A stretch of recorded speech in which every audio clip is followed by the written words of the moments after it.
अभी तक आपने सुना। सुवन, तुम रो क्यों रहे हो? कहकर वो अपनी कुर्सी से उठकर सुवन की कुर्सी तक पहुंची। जैसे ही वो थोड़ा सा उसकी तरफ झुकी, सुवन ने उठकर उसे गले से लगा लिया और बोला, तुम्हें कभी भी खुद से दूर नहीं जाने दूंगा। वो एक ऐसा एहसास था जिसे चाह कर भी सौम्या खुद से अलग नहीं कर पाई, और उसके बाद भी सुमन की पीठ पर घेरा बनाकर दोनों एक दूसरे में समाये। कितनी देर वहाँ ऐसे ही खड़े रहे। दोनों ही इस बात से अनजान थे, पर कोई था जो उन्हें देख रहा था और देखने के साथ साथ मन ही मन कुछ प्लान भी बना रहा था। पर क्या? अब आगे। काका की आवाज़ सुनकर दोनों वापस कुर्सी पर बैठ गए। बिटिया, ये साहब भी खाना खाकर जाएंगे? काका ने पूछा।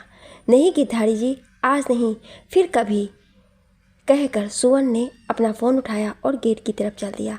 काका गेट बंद करने गए तो सुवन ने वहीं उसकी तरफ खड़े होकर पलट कर देखा और एक उंगली उठाकर हिलाकर किसी से भी कुछ भी बोलने से मना कर दिया। काका ने कुछ भी रिएक्ट नहीं किया और गेट बंद करके आ गए।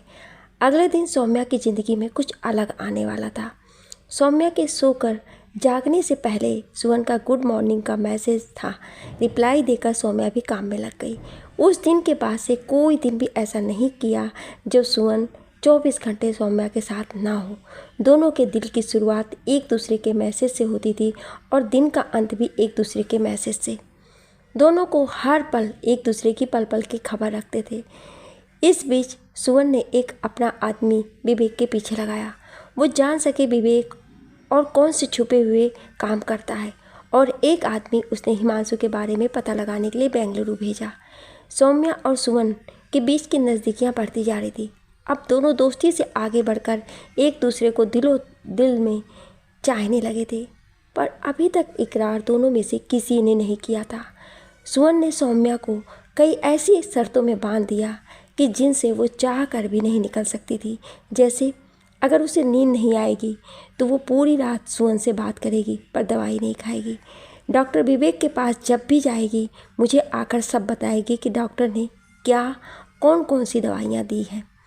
सौम्या उसका मजाक उड़ाती थी, ये कहकर कि क्या वो डॉक्टर भी बनने का इरादा रखते हैं। सुवन हंसते हुए कहता था, अभी बना तो नहीं पर कोशिश कर रहा हूँ। गिरधारी काका की बिटिया की तबीयत बहुत ख़राब थी। डॉक्टर ने उनको कैंसर बताया था, जिसका इलाज वहाँ गांव में नहीं हो सकता था, शहर में लाना ज़रूरी था। उसने हिमांशु को फ़ोन किया, बड़े साहब हमारी बड़ी बिटिया को कैंसर है, गांव के डॉक्टर हाथ खड़ा कर दिए हैं, मुझे उनको यहाँ दिल्ली लाकर इलाज करवाना है, कुछ आप मदद कर दे तो। काका बड़ी उम्मीद से हिमांशु से बोले।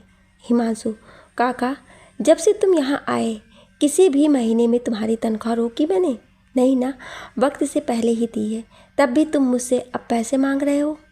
साहब हम लौटा देंगे। अरे काका अपनी उम्र देखो, कितने साल जियोगे, पता नहीं कहाँ से लौटाओगे। थोड़े बहुत सौम्या से ले लेना, इतने नहीं है मेरे पास कि तुम्हारी बिटिया का कैंसर का इलाज करवा सकूं। कहकर हिमांशु ने फ़ोन रख दिया। सौम्या पीछे खड़ी सुन रही थी। बोली, काका मैं देती हूँ, जितने भी मेरे पास हैं, आप फिक्र मत करो, बिटिया को यहाँ ले आओ। रात में यही बात सौम्या ने सुमन को बताई तो सुमन कुछ नहीं बोला, बस विश्व को मैसेज करके गिरधारी की परेशानी का हल पूछा। विश्व बोला, टेंशन मत लो, हो जाएगा, वैसे भी ये हमारे काफ़ी काम का इक्का है, इसे तो शीशे में उतारना ही पड़ेगा। उसने उसी टाइम गिरधारी को फ़ोन करके अगले दिन ऑफिस बुलाया। सौम्या सुमन से बात कर रही थी, तभी हिमांशु का फ़ोन आया तो उसने काका का बताया और उनकी मदद करने को कहा, तो हिमांशु ने उसे बुरी तरह झाड़ दिया और गालियां देकर जितना जलील कर सकता था किया और फ़ोन रख दिया।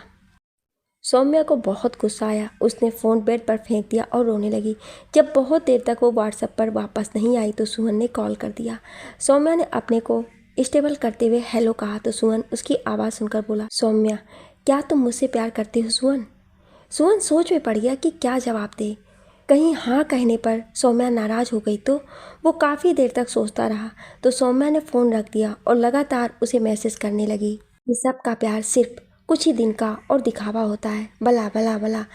सुमन ने जब मैसेज देखे उसका दिमाग घूम गया और उसने छूटते ही कहा, हाँ सौम्या मैं तुमसे बहुत प्यार करता हूँ, आज या कल से नहीं, जब से तुमसे पहली बार मिला, तुम्हें देखा तब से मेरा प्यार मतलबी या कुछ पल का नहीं है, ना ही ये जिस्मानी है, ये एक रूहानी प्यार है सौम्या, जिसमें चोट तुम्हें लगती है, दर्द मुझे होता है, रोती तुम हो और पलकें मेरी भीग जाती हैं। I love you Soumya. Soumya ने कोई जवाब नहीं दिया।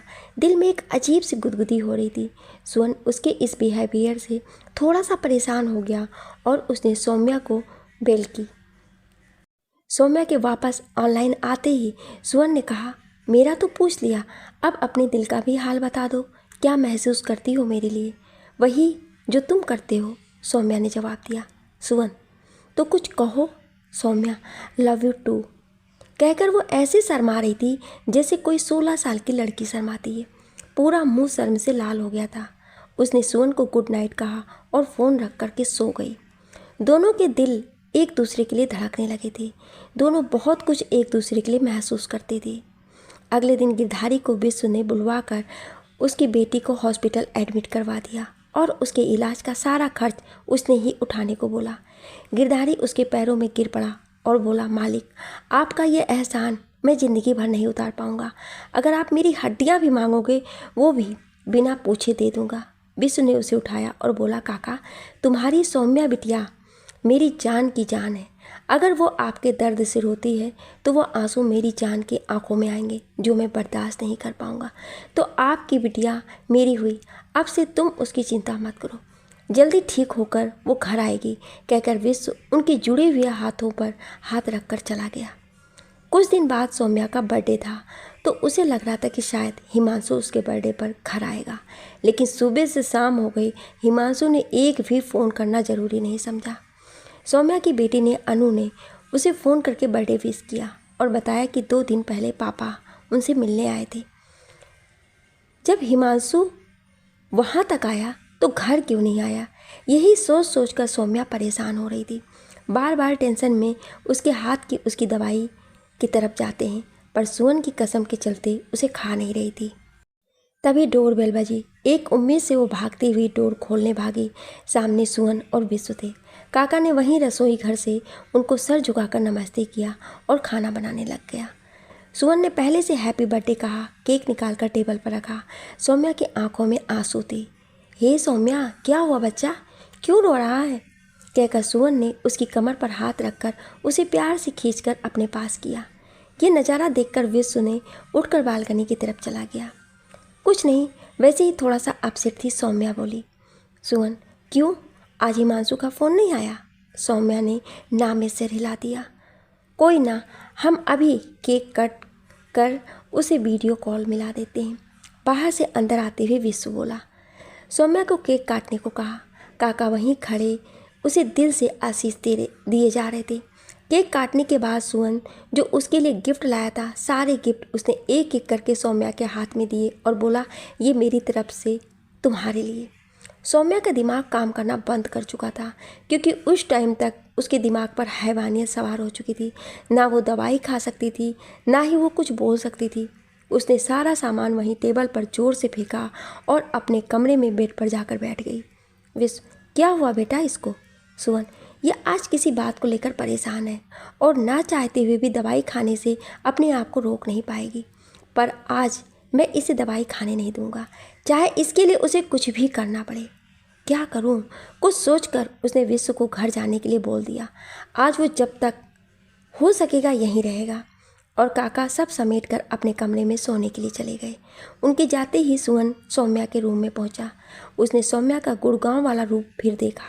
वो बेड पर बैठी एकटक दीवार की ओर देखती हुई अपने आप में बोले जा रही थी। हिम्मत करके सुवन अंदर गया और जाकर उसके सामने बैठ गया और उसकी ठुड्डी से पकड़कर उसका मुंह ऊपर उठाया। बोला, क्या हुआ बच्चा? सौम्या ने उसका हाथ झटक दिया और बोली, तुम भी जाओ यहाँ से, मुझे कोई नहीं चाहिए, मुझे अकेला छोड़ दो। सुवन, बिल्कुल भी नहीं जाऊँगा, वो भी तुम्हें अकेला छोड़कर, कहकर सुवन सरक कर उसके पास होकर बैठ गया। सौम्या रोने लगी। रोते रोते बोली, मैंने कहा ना, मुझे किसी की भी ज़रूरत नहीं है, तुम जाओ। सुना नहीं तुमने, कहकर उसने सुवन के सीने पर दोनों हाथों से जोर जोर से मारना शुरू कर दिया। सुवन ने उसके दोनों हाथ पकड़ा और बोला, बस अब तुम और नहीं बोलोगी, कहकर खुद को उसके पास किया और उसे अपनी बाहों में भरकर अपने सीने से लगा लिया। वो गुस्से में कुछ बोलना चाहती थी, पर सुवन ने उसे मौका नहीं दिया और उसके कांपते होठों पर अपने होंठ रख दिए। सौम्या ने भी उसे अपनी बाहों में जकड़ लिया। थोड़ी देर के बाद दोनों ही एक दूसरे के आगोश में समाये थे। सौम्या, जो बिन दवाई के सोना नहीं चाह रही थी, काफ़ी हद तक स्थिर होकर सो रही थी। सुबह सौम्या की आंख खुली तो सुवन की बाहों में बिन कपड़ों के समाई हुई थी और सुवन ने उसे तब भी अपनी बाहों में जकड़ा हुआ शांत होकर सो रहा था। वो वैसी ही लेटी खुद को कंबल में लपेटे सुवन को देख रही थी। सुवन ने हल्की हल्की आंखें खोली। सामने उसे सौम्या का चेहरा दिखा। उसने उसके माथे पर किस किया और गुड मॉर्निंग किया और बोला, कैसा है मेरा बच्चा, मूड ठीक हुआ? सौम्या, हाँ। तुम यहाँ कैसे, गए क्यों नहीं? सुवन, तुम्हें उस दुनिया से दूर रखने के लिए चाहे मुझे रोज़ यहाँ आना पड़े, पर तुम्हारी कसम सौम्या, अब तुम्हें दवाई के पास तो जाने नहीं दूंगा। इतने में सुवन का फ़ोन में मैसेज बजा। उसे उसके चेहरे के हाव भाव बदल गए। उसने कपड़े पहने और विश के फ़ोन के करके जितनी जल्दी हो सके ऑफिस पहुंचने को कहा। सौम्या को बाय कहा और जल्दी से वहां से निकल गया। सौम्या वहीं खड़ी सोचती रह गई। नीचे आते ही सुवन ने घड़ी देखी, उसमें 6:30 बज रहे थे। वो सीधा घर को निकल गया। सारा घर सो रहा था, बस माँ पूजा की तैयारी करवा रही थी। जाते ही उसने माँ के पैर छुए। माँ उसकी ओर देखते हुए बोली, सुवन, आज क्या बात है? तेरे चेहरे पर कितने सालों बाद एक सुकून सा दिख रहा है। सुवन, माँ, अब ये हमेशा ऐसे ही रहेगा। माँ भगवान की तरफ हाथ जोड़कर खड़ी हो गई और सुवन ऊपर चला गया। जाते ही उसने मेल चेक की तो उसमें आई फोटो और बाकी सारी जानकारी से उसके पैरों नीचे से ज़मीन निकल गई। उसने सारी मेल उठाकर विश्व को फॉरवर्ड कर दी और मैसेज किया, जितनी जल्दी हो सके ऑफिस आ जा। खुद भी नहाकर ऑफिस में जाकर बैठ गया। ऑफिस जाते ही विश्व, यार सुवन, कौन सा पहाड़ टूट गया जो तूने मुझे इतनी जल्दी में ऑफिस आने को कहा? राजन, ऑफिस में चाय देकर जाओ। सुवन ने ऊपर फ़ोन किया, फिर बोला, मेल चेक नहीं की तूने जो मैंने भेजी? विश्व, नहीं यार, दिखा क्या है? कहकर जैसे ही उसने लैपटॉप में देखना शुरू किया तो सुवन की तरफ देखते हुए बोला, इट्स डिस्गस्टिंग यार, कोई इंसान इतना कैसे गिर सकता है? सुवन, वही मैं भी सोच रहा हूँ, पर आगे हमें जो भी करना है बहुत सोच समझ कर, क्योंकि इससे सौम्या पर भी इफेक्ट पड़ेगा। विश्व, तो क्या सोचा है? सौम्या को बताना है? सुवन, नहीं, अभी बिल्कुल भी नहीं। पहले सच्चाई तक हम पहुंच जाएं, उसके बाद ही उसे बताएंगे, उससे पहले नहीं। वैसे ही वो टूटी हुई है, अभी तो उसे इसका पता भी नहीं चलना चाहिए। तभी सुवन ने के फ़ोन पर मैसेज आया, सौम्या, मैं स्कूल पहुंच गई हूँ। सुवन, सुनो, ये जो कल रात हुआ वो नहीं होना चाहिए था, पर वक्त और हालत में हम बह गए, क्योंकि हम दोनों अलग अलग रिश्तों में बंधे हुए हैं। इसलिए मैं नहीं चाहती आपके और मेरे परिवार में कोई भी परेशानी हो, इसलिए आज के बाद हम दोबारा नहीं मिलेंगे, कहकर उसने व्हाट्सएप बंद कर दिया। सुवन ने उसके मैसेज को पढ़ा, पर उसे समझाने की कोशिश नहीं की, क्योंकि वो चाहता था कि वो बाकी पहले सब चीज़ों से निपट ले, उसके बाद ही सौम्या से बात करेगा। विश्व ने समझाया भी कि पहले एक बार चल के सौम्या से बात कर लो। सुवन, नहीं, अभी 1-2 दिन रुक कर करूँगा, तब तक वो थोड़ा स्टेबल भी हो जाएगी। स्कूल में सौम्या के साथ बैठी रितिका ने सौम्या से पूछा, क्या बात है सौम्या, आज तुम्हारे चेहरे पर एक अलग शांति और सुकून है, पर तुम कुछ परेशान भी हो। कुछ भी है, तुम चाहो तो मुझे बता सकती हो। सौम्या, नहीं रितिका, ऐसी कोई बात नहीं है, तो बताऊँ क्या, कहकर सौम्या अपना काम करने लगी। पर दिमाग बार बार सुवन की तरफ जा रहा था कि उसने उसे एक बार भी कॉल और मैसेज नहीं किया था। क्या वो भी बाकी सब की तरह ही था, जिसका प्यार सिर्फ शारीरिक था? उसने व्हाट्सएप दोबारा ऑन किया। उस पर सुवन के सिर्फ 2 मैसेज थे, मैं बेंगलुरु जा रहा हूँ, 2 दिन बाद लौटूंगा, परेशान मत होना, जल्दी मिलता हूँ। समझते क्या है अपने आप को, बस मैसेज कर दिया, ड्यूटी पूरी। खुद में ही बड़बड़ाते हुए सौम्या काम करती रही। सुवन ने घर जाकर माँ से जाने का बताया और लड़के को सामान पैक करने को बोल दिया। थोड़ी ही देर में विश्व के आते ही उसके साथ बेंगलुरु जाने के लिए एयरपोर्ट निकल गया। प्लेन में बैठे बैठे भी वो सौम्या के ख्यालों में खोया हुआ था। विश्व, यार, तू अपने चक्कर में मेरा भी बसा बसाया घर उजाड़ेगा। जिस दिन मीशा को गुस्सा आ गया तो मेरा बिस्तर तेरे घर के बाहर मिलेगा, फिर मत कहना। सुवन, कोई ना, मेरे साथ ही रह लेना, साथ रहेंगे दोनों जैसे बचपन से रहते आ रहे हैं। विश्व, बिल्कुल भी नहीं, तेरा क्या भरोसा, कहीं तू सौम्या समझ मुझे चिपक गया, फिर मैं क्या करूँगा, कहकर दोनों हंसने लगे। हॉस्पिटल में काका की बेटी की कीमोथेरेपी शुरू हो चुकी थी। उसे सर्विकल कैंसर था। विश्व ने डॉक्टर को उसे पूरी कीमो होने तक वहीं मेदांता में रखने को कहा था। डॉक्टर 4 साल का कीमो के बाद यूट्रस रिमूव को बोले थे। कम से कम 2 महीने लगने थे। काका को यही तसल्ली काफ़ी थी कि उसकी बेटी अब बच जाएगी, सो वो ज़्यादा समय उसके और अपनी पत्नी के पास हॉस्पिटल में ही रहता था। सौम्या ने भी उसे वहीं रहने को कहा था कि वो घर में खुद मैनेज कर लेगी। बेंगलुरु पहुंचकर विश और सुवन अपने आदमी से मिले और उससे पूरी रिपोर्ट लेकर हिमांशु के बैंक उससे मिलने पहुंचे। वो अपने केबिन में ब्रांच हेड मरियम के साथ बैठा कॉफ़ी पी रहा था। सुवन ने पियोन को अपना कार्ड दिया और वहीं बाहर बैठकर वेट करने लगे। हिमांशु सुवन को पहचानता नहीं था, सो कार्ड देखकर उन्होंने अंदर बुलाया। जैसे ही दोनों अंदर गए, हिमांशु ने हाथ मिलाकर दोनों को बैठने। हिमांशु, यस मिस्टर शर्मा, मैं आपकी क्या मदद कर सकता हूँ? सुवन, सर पहले आप अपनी कॉफ़ी ख़त्म कर लें, फिर बात करते हैं। हमें आपसे अकेले में पर्सनल बात करनी है। हिमांशु ने मरियम को आंखों से जाने का इशारा किया तो वो अपना कप लेकर वहाँ से चली गई। हिमांशु, जी अब कहिए। सुवन, मिस्टर कौशिक, आपका दिल्ली के रिठाला मेट्रो स्टेशन के पास 900 गज के करीब एक प्लाट है और नीति बाग में एक कोठी है। मैं उसी के बारे में बात करने आया हूँ। हिमांशु, जी हाँ है, पर आपको उनके बारे में कैसे पता? सुवन, मेरे रियल एस्टेट एजेंट ने बताया, तभी हम उसे परचेज़ करने के सिलसिले में आपसे बात करने आए हैं। हिमांशु, रेट पता है आपको उसके? सुवन, जी सब पता करके ही आए हैं। हम तो आपके दिल्ली आने का वेट कर रहे थे, पर आपकी वाइफ से कनेक्ट करने के बाद पता चला कि आप काफ़ी टाइम से अपने बिजी शेड्यूल के चलते आ नहीं पाए, तो हमें ज़रूरत थी, सो हम चले आए। हिमांशु, सही किया आपने।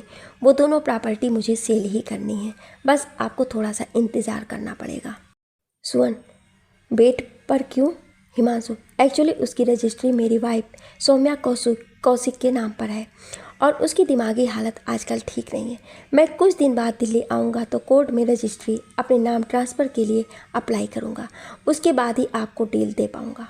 सुवन, ओह सॉरी, अगर आप बुरा ना माने तो मैं जान सकता हूँ क्या हुआ है आपकी वाइफ को?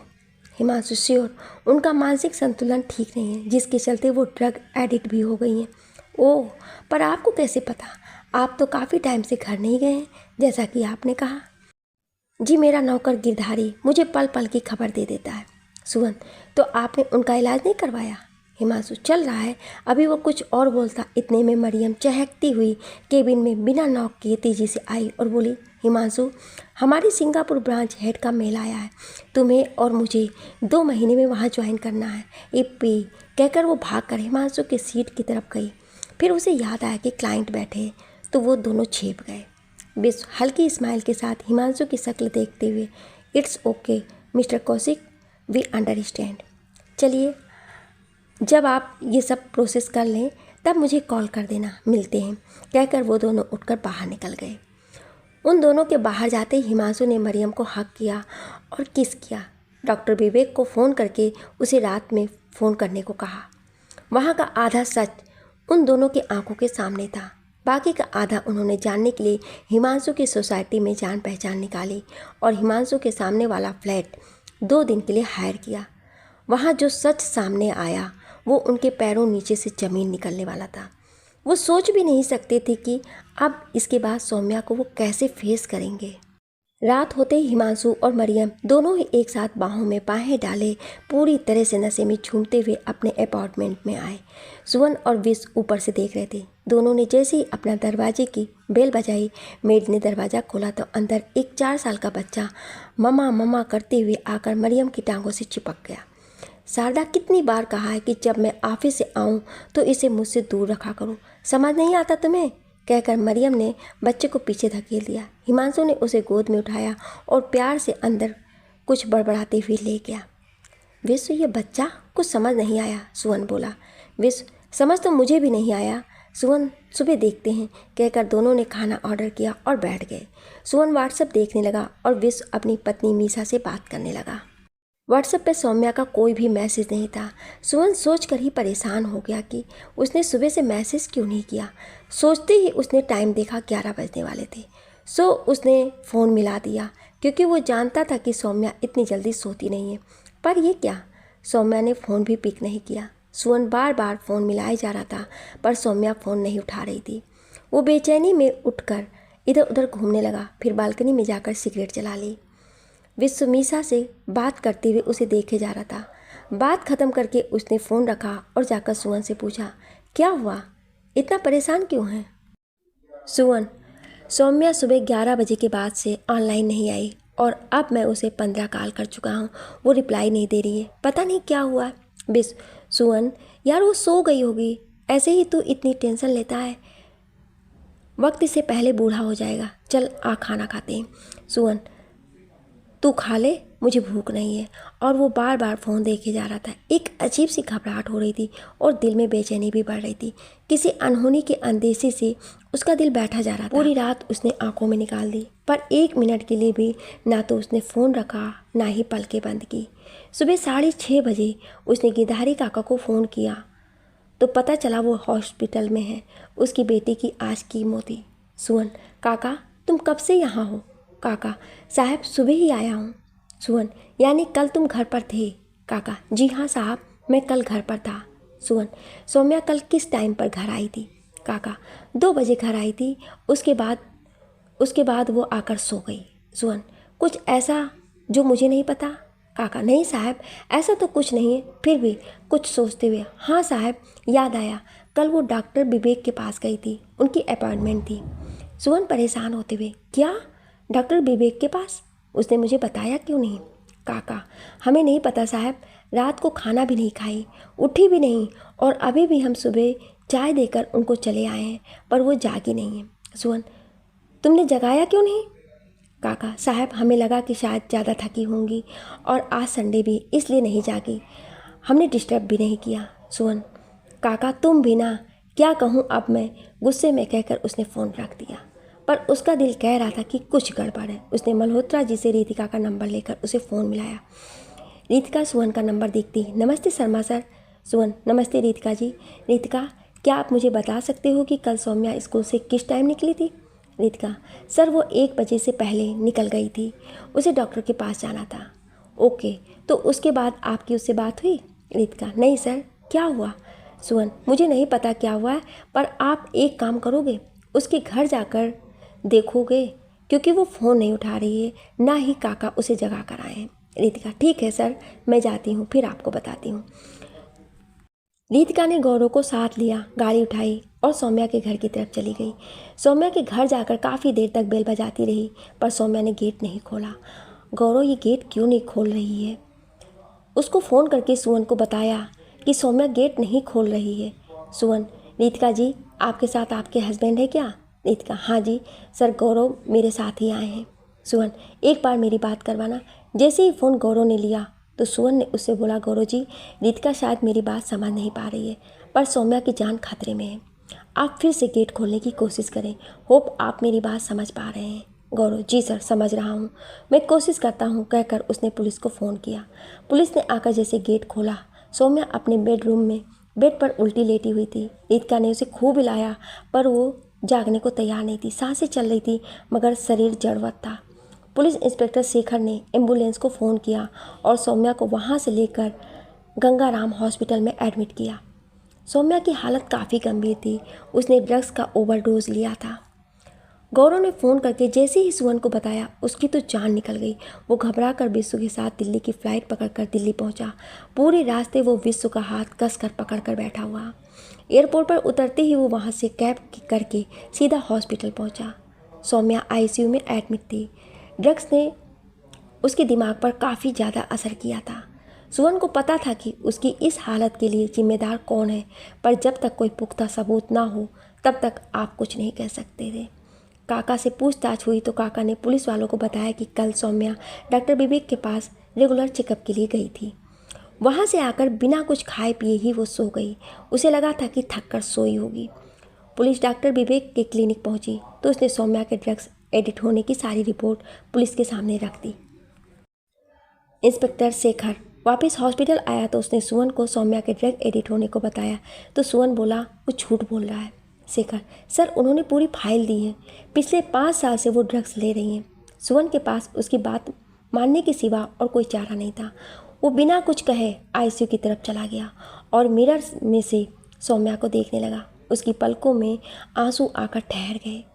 काका बार बार हिमांशु को फ़ोन मिला रहा था, पर उसका फ़ोन नहीं मिल रहा था। सुवन काका के पास गया और गुस्से में बोला, काका बस जितना बताना था बता लिया, पर आज के बाद तुम हिमांशु से कुछ नहीं बताओगे, समझ आई या नहीं? काका साहब, अब मैं उनको कुछ नहीं बताऊंगा।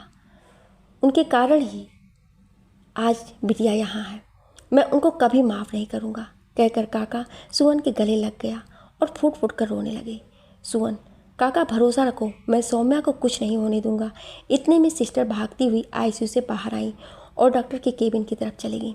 उसके चेहरे की घबराहट देखकर सुवन के चेहरे की हवाइयाँ उड़ गईं। वो तेज कदमों से चलता हुआ आईसीयू के दरवाजे पर पहुंचा और अंदर देखने लगा। अंदर की हालत देख उसके मुंह से चीख निकलते निकलते रह गई। अंदर जूनियर डॉक्टर सौम्या के हार्ट बीट को कंट्रोल करने में लगे हुए थे। उसका बीपी फ्लैक्चुएट हो रहा था। उसकी ईसीजी अनस्टेबल थी। वो परेशान होकर विश्व को फ़ोन करने लगा। विश्व ने फ़ोन उठाया। सुवन रुआसा होकर बोला, विश्व कहाँ है तू? जल्दी यहाँ आ, मुझे पता नहीं यार यहाँ क्या हो रहा है। तू घबरा मत, नीचे गाड़ी पार्क कर रहा हूँ, 1 मिनट में ऊपर आता हूँ, कहकर विश्व ने फ़ोन रख दिया। गाड़ी को वहीं वेल्ड वाले को देकर भागकर ऊपर पहुँचा और सुवन के कंधे पर हाथ रखकर बोला, विश्व घबरा मत, डॉक्टर सब संभाल लेंगे, मेरी बात हो गई, चल तू वहाँ बैठ। जाकर उसे चेयर पर बैठा दिया। सुवन, सौम्या की यह हालत कभी नहीं होती। अगर मैं यहाँ से बेंगलुरु न जाता, उसकी इस हालत के लिए सिर्फ मैं जिम्मेदार हूँ, कहकर उसने विश्व के गले लगकर रोने लगा।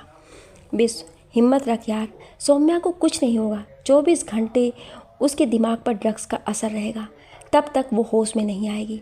उसके बाद देखते हैं, थोड़ी सी हिम्मत रख ले मेरे भाई। सुवन उठकर उसकी तरफ को चला गया। वहाँ उसने जाकर देखा एक औरत गणेश जी की मूर्ति के सामने हाथ जोड़कर भगवान से प्रार्थना कर रही थी। वो भी वहाँ जाकर आंखों में आंसू लिए हाथ जोड़कर खड़ा हो गया। मुंह से कुछ नहीं बोला, लेकिन आंखें निरंतर आंसू से सब कुछ कह रही थीं।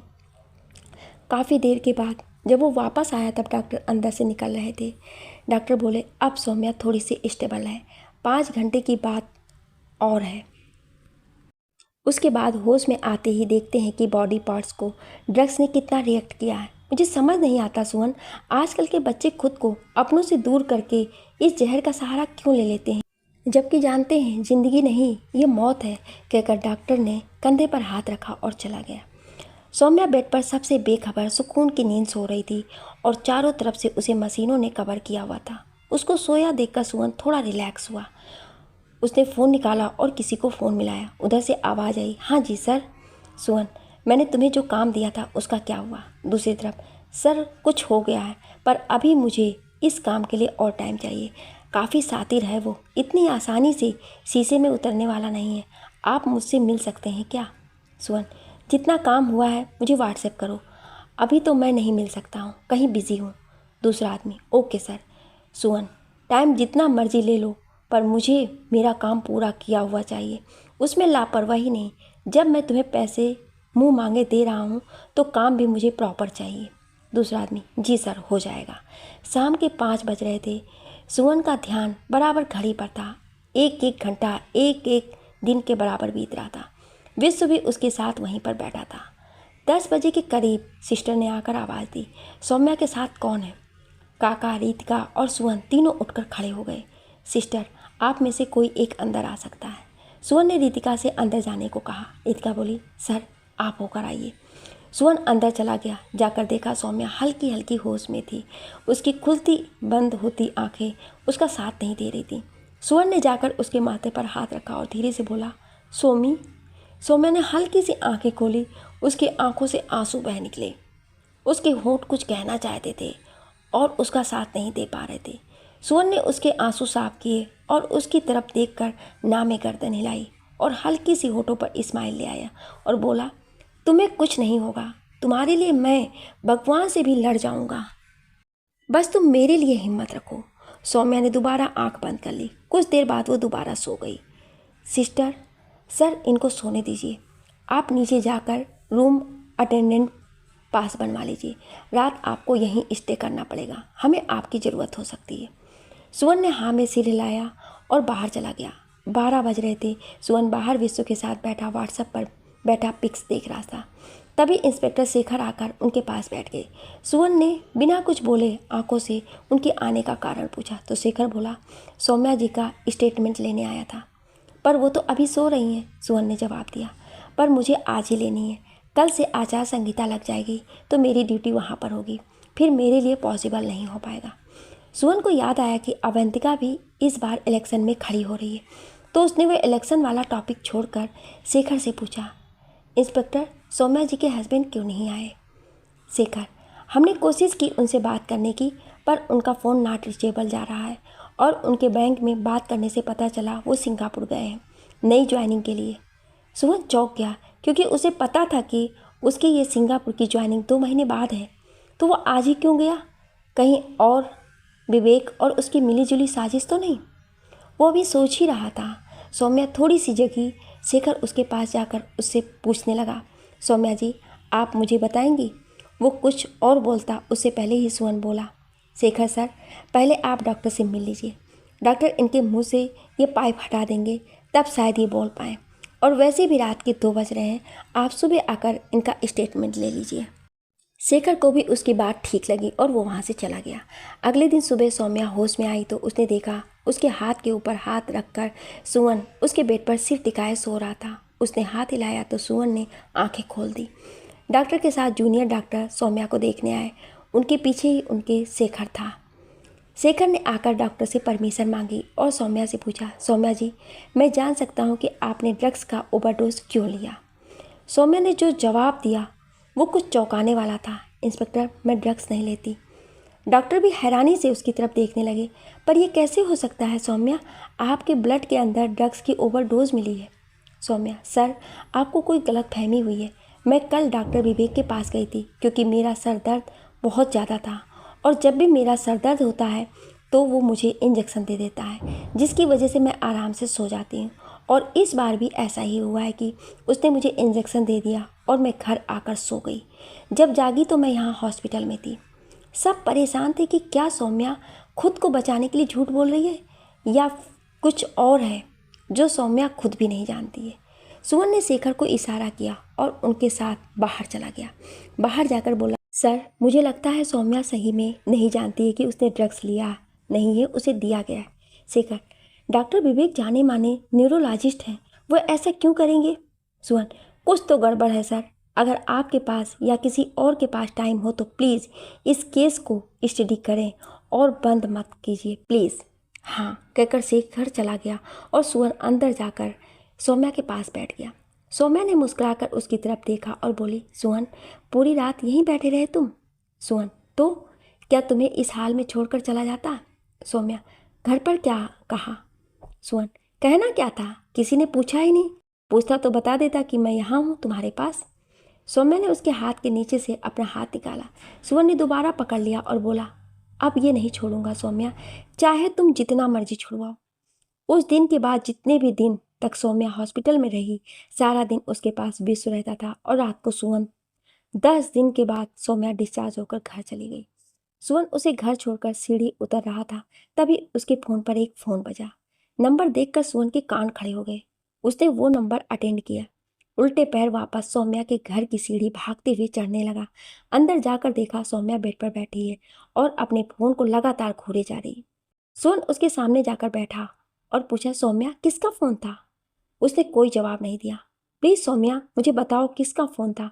तुमने प्रॉमिस किया है ना मुझसे कि अब कभी कुछ नहीं छुपाओगी, बोलो ना। सौम्या, बच्चों के हॉस्टल की वार्डन का है। सुवन, क्या कह रहे थे? बच्चों को लेकर आना है तो मैं ले आता हूँ, बोलो। उसका इतना ही कहते हुए सौम्या उठकर खड़ी हो गई और सुवन के गले लगकर जोर जोर से रोने लगी। वो हिमांशु मेरे बच्चे, मेरा सब कुछ लुट गया। बस इतना ही कहते कहते वो बेहोश हो गई। अभी हॉस्पिटल से घर पहुंचकर बैठ भी नहीं पाई थी कि तभी उसे दोबारा हॉस्पिटल जाना पड़ा। सौम्या इंटरनल इतना ज़्यादा वीक हो चुकी थी कि कोई भी सदमा उसके लिए जानलेवा हो सकता था। शायद तभी उसे ये झटका दिया गया था।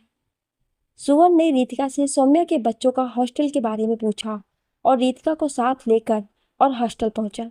वहां जाकर उसे पता लगा कि हिमांशु बच्चों को स्कूल से निकालकर अपने साथ ले गया है। कहाँ, ये किसी को नहीं पता था।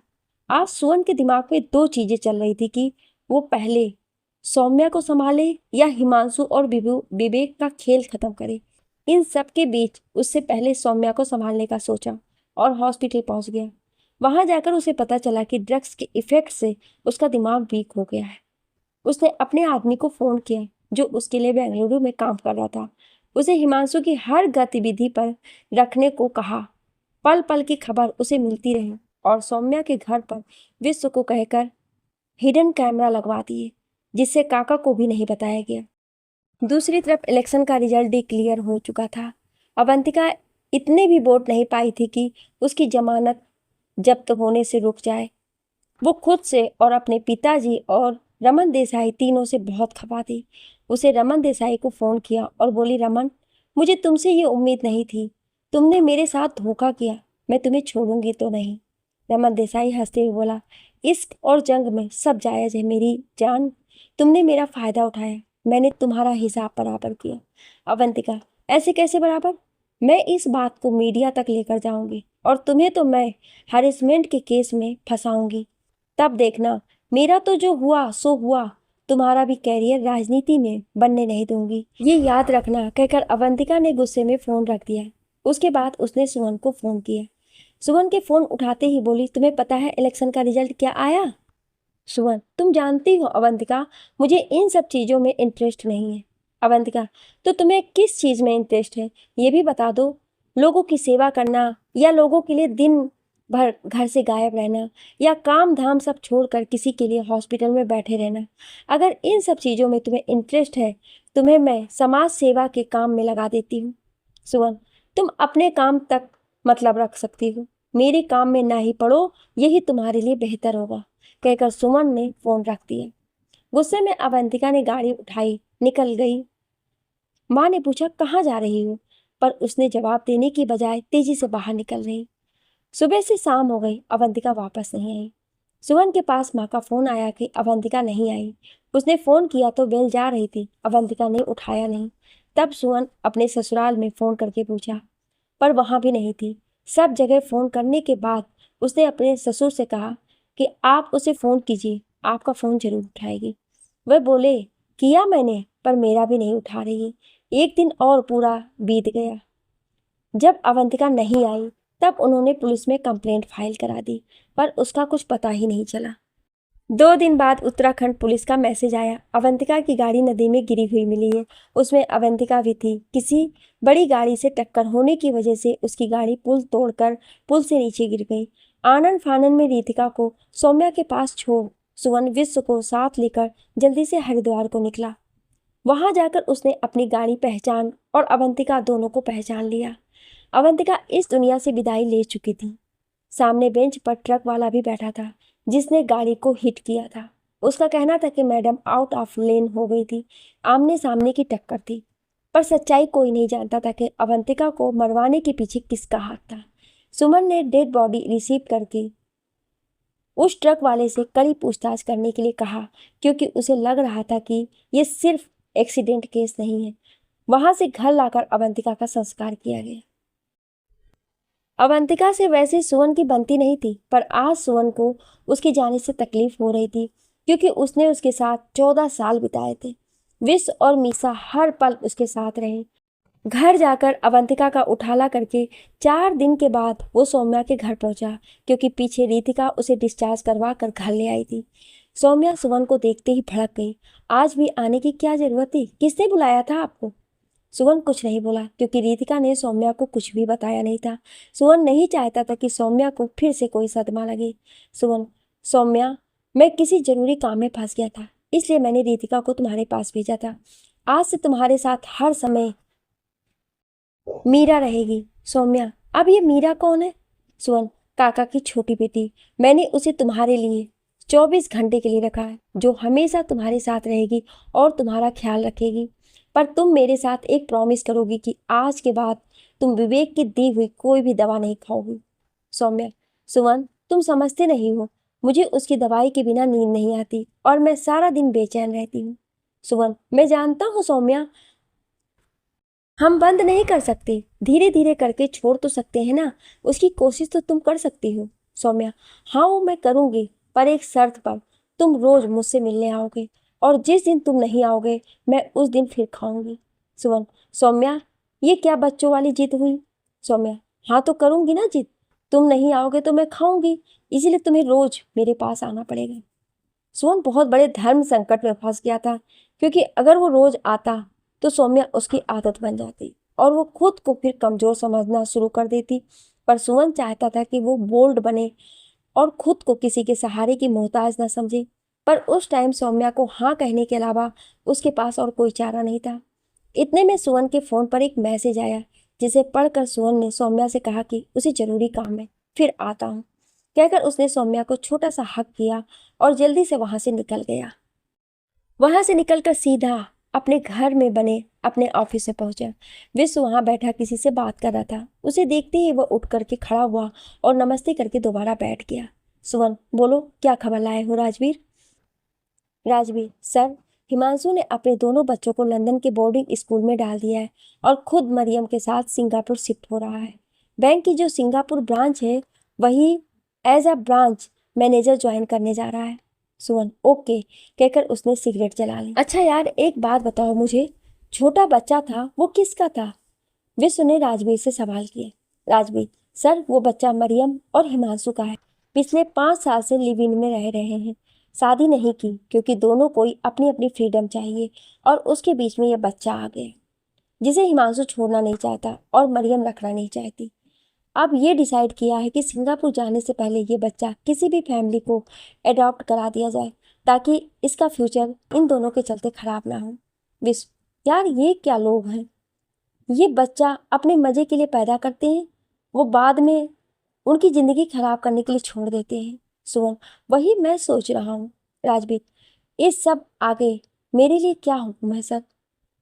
सुमन, तुम्हें वहां जाकर कुछ ऐसा करना है कि जब तक मैं ना चाहूँ हिमांशु बेंगलुरु छोड़कर ना जा सके। जितने दिन मैं कहूँगा उतने दिन तुम्हें उसे वहीं रोकना होगा। राजवीर, हो जाएगा सर। इतने में सुमन के फोन पर हिमांशु को फोन बजना शुरू हुआ। उसे राजवीर को जाने का इशारा किया और उसके जाते ही बाद फोन उठाया और रिकॉर्डिंग पर लगाकर स्पीकर पर बात करने लगा। सुमन, हाँ जी मिस्टर कौशिक, बताइए कैसे याद किया?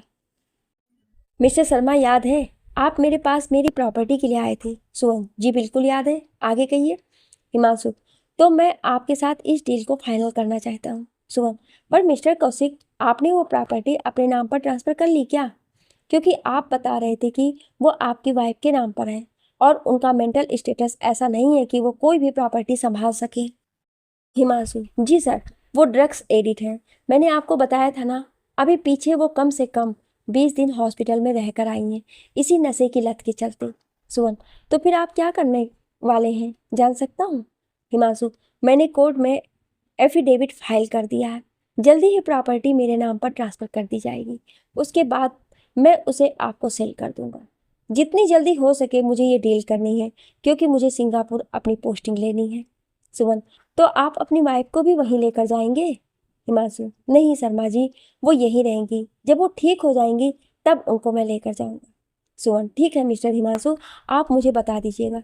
बस पेमेंट के लिए कुछ दिन का टाइम मुझे जरूर देना, क्योंकि इतना बड़ा अमाउंट मैं 2 दिन में इकट्ठा नहीं कर सकता। हिमांशु, जी क्यों नहीं, कहकर हिमांशु ने फोन रख दिया। सुमन, विश्व कहीं ना कहीं इस प्रॉपर्टी के बिकने में हिमांशु के साथ साथ विवेक को भी फायदा है, लेकिन क्या ये समझ नहीं आ रहा है? वरना इतना बड़ा न्यूरोलॉजिस्ट होकर क्यों हिमांशु के इस गंदे खेल में उसका साथ देता? विश्व, हाँ सही कह रहा है तू। और वो प्रॉपर्टी सौम्या के नाम पर है, तो उसके नाम पर ये हुई कैसे? ये भी एक बहुत बड़ा लोचा है। सुमन, कोई ना, सारे लोचे एक एक करके सुलझा लेंगे, पर पहला मकसद तो मेरा सौम्या को इन गिद्धों से बचाने का है। सुमन ने कुछ सोचकर उसे दोबारा हिमांशु को फोन किया और बोला, हिमांशु जी, आप मुझे प्रॉपर्टी के पेपर की फोटो क्लिक करके भेज सकते हैं? मुझे ये अपने लॉयर को दिखानी है। हिमांशु, जी जरूर, बस उसके लिए आपको थोड़ा वेट करना पड़ेगा। पेपर मेरे घर पर है और मैं अपने सर्वेंट को कहता हूँ कि वो मुझे पेपर की फोटो भेजेगा, तब मैं आपको भेजता हूँ। सुमन, वाह ग्रेट, हिमांशु जी, आपकी प्रॉपर्टी के पेपर आपके घर के सर्वेंट के पास रहते हैं, हम तो यहाँ लाकर में बंद करके रखते हैं, कहकर सुवन हंस दिया। हिमांशु झेपते हुए, नहीं शर्मा जी, आप गलत समझ गए।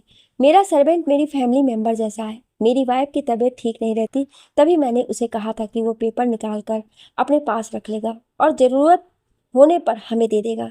जैसे अभी देखो, वो उनकी फ़ोटो क्लिक करके मुझे देगा, तभी उनके पास भेजता हूँ। सुवन, ओके, मैं मजाक कर रहा था, आप सीरियस मत होइए। जब आपके पास फ़ोटो आ जाए तो मुझे भेज दीजिएगा। फ़ोन रख दिया। सुवन विश्व सोचने की बात यह है कि अगर सौम्या के नाम पर इतनी प्रॉपर्टी है तो वो प्रॉपर्टी आई कहाँ से। और दूसरी बात, अगर ये प्रॉपर्टी हिमांशु के माँ बाप की होती तो वो हिमांशु के नाम पर होती, ना कि सौम्या के नाम पर। यहाँ कुछ ना कुछ गड़बड़ चल रही है, जिसकी जड़ तक जाने के लिए मुझे सौम्या से बात करनी होगी। पर सुवन, हम जानते हैं सौम्या अभी किसी भी बात का जवाब देने की हालत में नहीं। यहाँ तो हम ये कह कर सकते हैं कि सौम्या के माँ बाप से पूछ सकते हैं या हिमांशु से।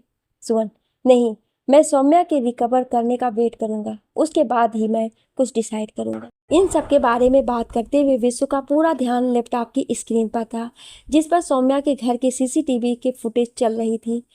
विश्व सुवन से बात करते हुए भी बहुत ध्यान से हर कमरे के कैमरे पर नजर रखे था। सुवन, तू क्या देख रहा है इसके अंदर विश्व?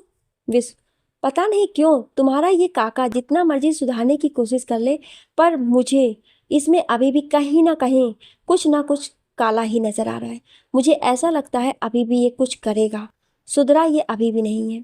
सुवन, अगर इसमें इस बार इसने कुछ करने की कोशिश की ना तो मैं इसे गोली मार दूंगा, सुवन गुस्से में बोला। विश्व, कोशिश की नहीं, कर रहा है। तू अपनी रिवॉल्वर रेडी करके रख और इधर आके देख। सुवन उठकर लैपटॉप के पास गया। उसे देखा काका सौम्या के लिए दूध बना रहे थे। उसका एक ध्यान बाहर दरवाजे की तरफ था और दूसरा गिलास पर था। उसने अपनी जेब से कुछ निकाला और उसके दूध में डाल दिया और उसे मिलाना शुरू कर दिया। ये सब देखकर सुवन ने उसको फोन मिलाया। गुस्से में बहुत था, लेकिन अपने गुस्से पर कंट्रोल करते हुए बोला, काका क्या कर रहे हो? काका, बिटिया के लिए दूध गर्म कर रहे हैं, उनको दवाई देनी है। सुवन, काका एक बात, मेरी बात ध्यान से सुन लो। हर बार मैंने तुमसे कुछ नहीं कहा, पर अगर अब की बार अगर कोई गलती हुई ना, तुम्हारी तरफ से चौराहे में खड़ा करके तुम्हें गोली मार दूंगा, इतना याद रख लेना। कुछ भी करने से पहले एक बार सोच लेना, मेरी पहुंच तुम जानते हो, इसलिए इस बार गलती करने की गुंजाइश मत करना। इतना कहकर उसने फोन रख दिया। काका ने आसपास देखा, कोई देख नहीं रहा था। कांपते हाथों से दूध उठाया और सिंक में फैला दिया और दूसरा दूध गर्म करके गिलास में डाला और अपने आप में बड़बड़ाता हुआ लेकर चल दिया। पता नहीं इतनी दूर बैठे भी कैसे पता चल जाता है कि हम क्या कर रहे हैं। ये मेरे ऊपर ही नजर रखे है। सौम्या सो रही थी, उसको आवाज देकर उठाया, दूध और दवाई उसके हाथ में दे दी। सब कुछ देखने के बाद सुवन निश्चित होकर सिगरेट जलाकर वहीं सोफे पर बैठ गया। विश्व, जरा गुलाटी जी को फोन मिला, जरा उनसे पूछते हैं सौम्या की प्रॉपर्टी का किस्सा, वो बेहतर जानते होंगे। राजेंद्र गुलाटी दिल्ली के विकास भवन में एजेंट थे। पूरी दिल्ली का लेखा जोखा उनके हाथों से निकलकर आगे बढ़ता था। विश्व ने फोन मिलाया, दुआ सलाम करने के बाद बोला, आपसे सुवन बात करना चाहता है। गुलाटी, हाँ जी, कराइए। सुवन, गुलाटी जी, मैं आपको 2 प्रॉपर्टी की डिटेल भेजूंगा। मुझे उनका पूरा बायोडाटा चाहिए। प्रॉपर्टी जब से अलॉट हुई है तब से लेकर आज तक किस किस के हाथ में रही। जितनी जल्दी काम करोगे उतना ही जल्दी और ज़्यादा तुम्हारी जेब भरेंगे। जितना लेट होगा उतनी ही जेब खाली रहेगी। गुलाटी, क्या बात कर दी आपने सुवन जी, आप डिटेल दो, मैं शाम तक ही बताता हूँ। आप मेरी जेब का साइज ले लो बस, ही करके हंस दिया। मैं आपको डिटेल व्हाट्सएप करता हूँ, कहकर सुवन ने फ़ोन रख दिया। फ़ोन रखते ही सुवन के फ़ोन पर राजवीर का फ़ोन आया और बोला, ज़रूरी बात करनी है आपसे, वीडियो कॉल पर आ जाइए। जैसे ही सुवन ने वीडियो कॉल ऑन किया, उससे और भी सुने एक दूसरे की शक्ल देखकर दांतों तले उंगली दबा ली। कहने और सुनने को अब कुछ बचा ही नहीं था। सुवन, ये हिमांशु कहाँ और किसके साथ है? राजवीर, ये ऊटी में है। सुवन, पर इसके साथ मरियम तो नहीं है, फिर ये लड़की कौन है? सुवन जी, हिमांशु केसरनोवा है, इसे अलग अलग लड़कियों से शारीरिक संबंध है। राजवीर बोला, ओ, घर में इतनी प्यारी बीवी और बच्चों के होते हुए ये भी कैसे कैसे शौक पाल रखा है। शर्म नहीं आती इस आदमी को, विश्व बोला। सुवन, एक बात और सोचने वाली है विश्व कि ये तो सिर्फ एक ब्रांच मैनेजर है। ब्रांच मैनेजर होकर ये ऐसे शौक कैसे पूरे कर सकता है, क्योंकि ये घर पर भी पैसे दे रहा है, मरियम का भी खर्चा उठा रहा है, और उसके अलावा और लड़कियां इसके रिलेशनशिप में हैं, उनके ऊपर भी खर्च कर रहा है। एक मैनेजर की सैलरी से तो ये इतना खर्चा नहीं कर सकता है, कुछ ना कुछ और गड़बड़ है। राजवीर, तुम एक काम करो, तुम ये पता करने की कोशिश करो कि इसकी सैलरी कितनी है और उसके अलावा इसके इनकम ऑफ सोर्सेस और क्या क्या है, इसकी डिटेल निकालने की पूरी कोशिश करो। राजवीर, जी सर, जरूर, कहकर उसने फ़ोन रख दिया।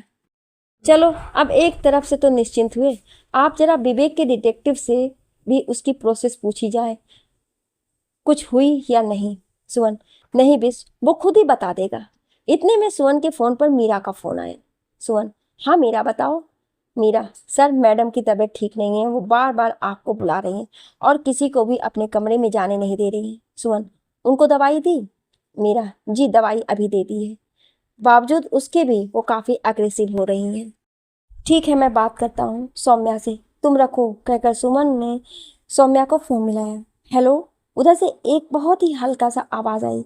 सुमन, सौम्या, कैसा है मेरा बच्चा। सौम्या, सुमन तुम आ जाओ ना, थोड़ा सा काम कर लूँ फिर आता हूँ। चलो वीडियो कॉल पर आओ, मुझे तुम्हें देखना है, सुमन बोला और कहकर वीडियो कॉल मिला दिया। सौम्या चुपचाप अपने बेड पर बैग का सहारा लेकर बैठी थी। उसके चेहरे को देखकर साफ पता लग रहा था कि वो कितना दर्द अंदर ही अंदर पी रही है। उसके चेहरे पर दर्द की सिकन बराबर बन रही थी। सुवन, क्या तुम्हें दर्द हो रहा है सौम्या। सौम्या, हाँ बहुत हो रहा है, पर तुमने मना किया है इसलिए विवेक की दवाई नहीं खाऊंगी, पर इस दवाई से मुझे फर्क नहीं पड़ रहा और बार बार मुझे विवेक की दवाई की तलब लग रही है। सुवन, सौम्या मेरे बच्चे, तुम्हें वो दवाई नहीं खानी है, तुमने मेरी कसम खाई है, नहीं खाओगी ना, बोलो। सौम्या ने ना में गर्दन हिला दी और मासूमियत से बोली, तुम आ जाओ नहीं तो खा लूंगी। सुवन हंसते हुए बोला, मुझे पता है तुम मेरे ना आने पर भी नहीं खाओगी, पर मैं आता हूँ, बस थोड़ा सा काम खत्म कर लूँ, नहीं तो विश्व मुझे बहुत मारेगा। सौम्या, शाम को चाय पर आओगे। सुवन, आ जाऊंगा, अब तुम सो जाओ, और बाय कहकर फोन रख दिया। सौम्या की हालत ऐसी हो गई थी कि जब जब वो सुवन के पास होती थी खुद को सिक्योर महसूस करती थी, उसके खुद से दूर जाते ही बेचैन हो जाती थी। सुवन, विश्व ऐसे तो बहुत प्रॉब्लम हो जाएगी, मैं तो गुरुग्राम से दिल्ली ही भागता रह जाऊंगा, समझ नहीं आ रहा है क्या करूं, बहुत दिन हो गए, ये तक भी नहीं पता कि बिजनेस में क्या चल रहा है। विश्व, तुम उसकी चिंता मत करो, वो मैं संभाल लूंगा, बस तुम सौम्या को संभालो। सुवन, इस वक्त उसे तुम्हारी सबसे ज़्यादा ज़रूरत है। मैं तुम्हें बिजनेस की पूरी डिटेल बता देता हूँ कि अब तक किसके साथ क्या डील हुई है।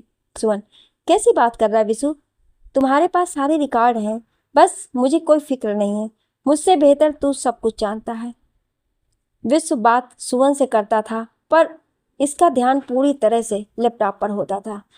सुवन, कल अवंतिका के लायर का तुम्हारे लिए फ़ोन आया था, उसको तुमसे बहुत ज़रूरी बात करनी थी। मैंने कहा था मैं बात करा दूंगा, पर मेरे दिमाग से उतर गया।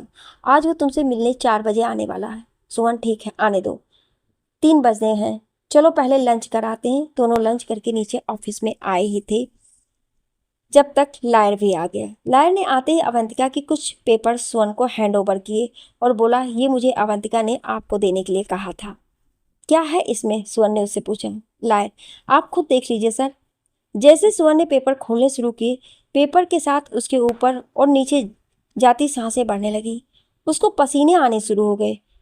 विश्व ने उसकी हालत देखी और बोला, वकील साहब ये पेपर आप मुझे दिखाइए, मैं इनको देखकर स्टडी करता हूँ, आप इधर मेरे पास यहाँ आकर बैठे, कहकर उसने सोफे की तरफ वकील को बुला लिया। विश्व ने पेपर देखने शुरू किए। सुवन ने सिगरेट जला ली, एसी को फुल स्पीड पर कर दिया। उन पेपर में अवंतिका ने अपने हिस्से से आधे शेयर अपने बेटे के नाम और आधे अपने पापा के नाम किए हुए थे और अपने बेटे को अपने भाई को दे दिया था जिसके पास वो पढ़ने गया हुआ था। अब वो लीगल उसका पिता था। सुवन, ठीक है वकील साहब, आप जाइए और इस बिल को भी ले जाइए। लायर, ये मरहूम अवंतिका जी की बिल है, आप उसे लेने को मना नहीं कर सकते हैं। विश, शुक्रिया वकील साहब, आप जा सकते हैं, ज़रूरत पड़ी तो आपको फिर मैं बुला लूँगा। उसके जाते ही सुवन जो अब तक चुप बैठा था एकदम विस्फोट की तरह फट गया और भागता हुआ ऊपर माँ के कमरे में पहुंचा।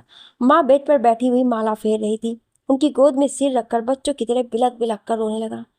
माँ उसके सिर पर हाथ फेरती रही और उसे चुप कराती रही। क्या हुआ सुमन, ये तो तू बता, तू क्यों रो रहा है? माँ ने पूछा। विश्व भी उसके पीछे पीछे ऊपर आ गया था। माँ रोने दो इसे, 13 साल का ये दर्द आज इसकी आंखों से बह जाने दो। जो इतने दिन से अपने अंदर समेट रखा है वो ऐसे ही बाहर निकलेगा। माँ चल पहले रो ले, जब दिल हल्का हो जाए फिर मुझे बता दियो हुआ क्या है। माँ उसके सिर पर हाथ फेरती रही। बहुत देर होने के बाद जब सुमन थोड़ा शांत हुआ तब बोला, कुछ नहीं हुआ माँ, आज वैसे ही दिल भर आया था, तेरी गोद का सहारा लेकर दिल हल्का कर लिया।